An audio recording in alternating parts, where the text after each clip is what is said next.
这诈骗的手路是愈来愈侪啊！来看屏东的警方呢是抓到一个车厢的业务，伊伫离职了后呢是假造贷款的文件，甲人骗几啊千万去。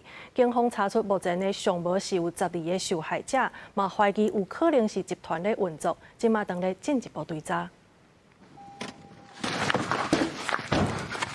看到嫌犯，警方赶紧落车加入。总算抓到这位查某人。这名姓陈的查某人原本是一名冰冻车厢的业务，后来离职了后，利用甲被害人熟悉的关系，一份100万贷款的合约，佮偷夹大2、3份，互被害者签名。我贷好，伊嘛有缴回，结果我唔知伊搞因放款啊，因人就催缴啊，莫名其妙，啥物拢无摕到变我咧贷款对无？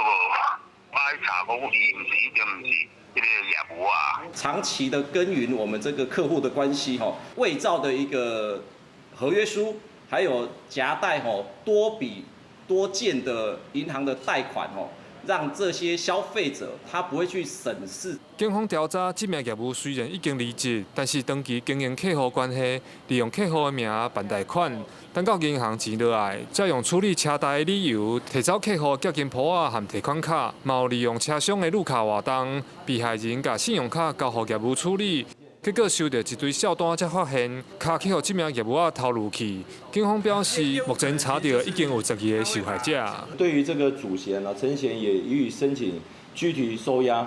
那相关的市政跟场域，还有他的营业场所都有搜索过。警方讲，嫌犯可能是集团联手，会搁深入调查，而且银行和车厢是毋是有和这名嫌犯配合，因嘛会搁继续约。警方呼吁，即马诈骗集团拢包装成无同的行业，用专业的方式欺骗民众，大家爱提高警觉，才袂互辛苦赚的钱白了工去。